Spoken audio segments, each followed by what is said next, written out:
Now on Friends at 5. Today, the world mourns Queen Elizabeth II, the longest reigning monarch of the United Kingdom and Commonwealth, dead at 96. There will be memorials, moments of silence, and eventually the coronation of a new king.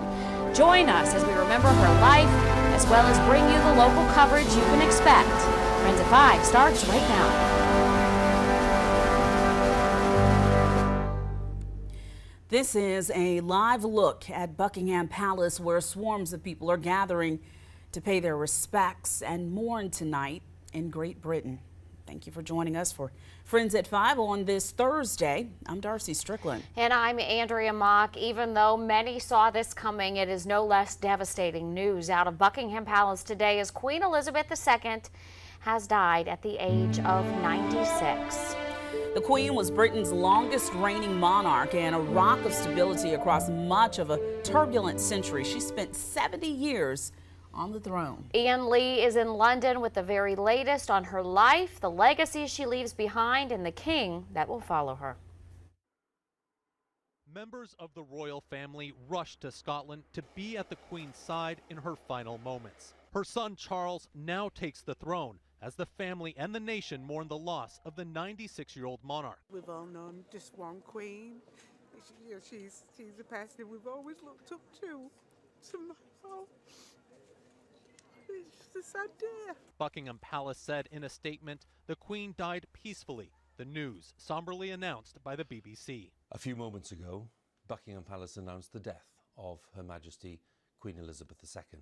The announcement came just 2 days after the Queen's last appearance, when she appointed Britain's new Prime Minister, Liz Truss. We usher in a new era in the magnificent history of our great country, exactly as Her Majesty would have wished, by saying the words, "God save the King." Here at Buckingham Palace, crowds gathered in the rain for much of the day, waiting for news about a queen who remained popular up to the end. She pledged her life to this country, and she led this country with great reverence and duty and respect and honor, and I just don't know if there would be another like her. The Queen had already been showing signs of slowing down, making just 2 brief appearances during the summer celebrations, marking her 70 years on the throne. Under rules of the British monarchy, Charles became king immediately upon the Queen's death, with his formal coronation to follow as the nation mourns the only monarch most ever knew. Ian Lee, CBS News, London. The Queen's funeral is expected to be held in about 10 days. Now her coffin is set to leave Balmoral in Scotland. Again, that was her favorite palace where she was when she passed. It'll leave in 2 days and then be taken to the Palace of Holyrood House. Now the following day, the ceremonial procession will move from Holyrood to St. Giles Cathedral for a service for the royal family. The cathedral will then be open for 24 hours for a public period to come and mourn her.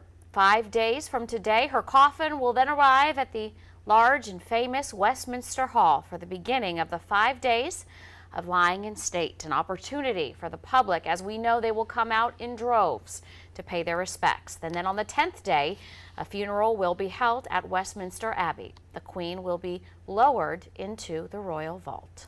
The President and First Lady released a statement this afternoon saying in part Her Majesty Queen Elizabeth II was more than a monarch. She defined an era. In a world of constant change, she was a steadying presence and a source of comfort and pride for generations of Britons, including many who have never known their country without her. You know, Darcy, I think one of the things that I will always remember about the Queen is, you know, you could tell she didn't play. She put country before everything, you know, before family, before her own needs, before her own wants, sort of old school like we don't see now.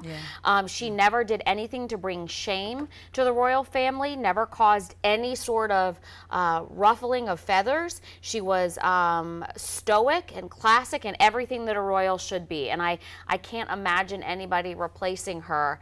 And, you know, Charles wouldn't be my pick. It would be, we would just fast forward on to William, but then again, I'm not in charge. Well, I think a lot of people who are watching this story across the world are mourning in their own different way. There are some people who are like, well, why is it a big deal? And even if you don't understand or even appreciate what it means to be a royal, your heart still goes out to someone because they lost their mother. Yes. They lost their grandmother. They lost an Oh, aunt, she had you know? so many grandkids Right. she was close Yes, to. and so your heart still goes out to that family, knowing whether you've experienced this or not, that a huge part of who they are, when we talk about the matriarchs of family, that is who she was for that family. So For a your- whole country. For an entire she was country, the matriarch yeah. for an entire country. Yeah. And I think it just speaks so much to her credit that her family has remained close to her. She keeps up great relationships. Even Prince Harry said he had a great relationship. Even Meghan Markle said that the Queen treated her fabulously. So she sort of always took the high road and was nothing but class and dignity And I think when I think of her. Right, right. And when you wrap your mind around it, I can't remember who it was in our newsroom who said it. I think it was somebody from our digital team.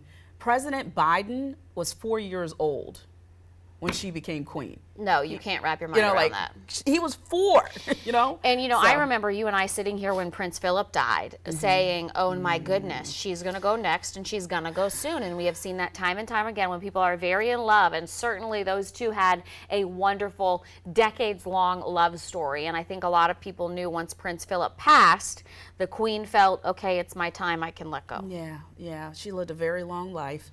Again, for anyone who's lost someone, it's never long enough. No. And you're still never prepared. Right. You know, you're never prepared. But it will be several days of mourning for that entire country, and we will be following it. Yeah, so from all of us here on Friends at 5, one last time, God save the Queen.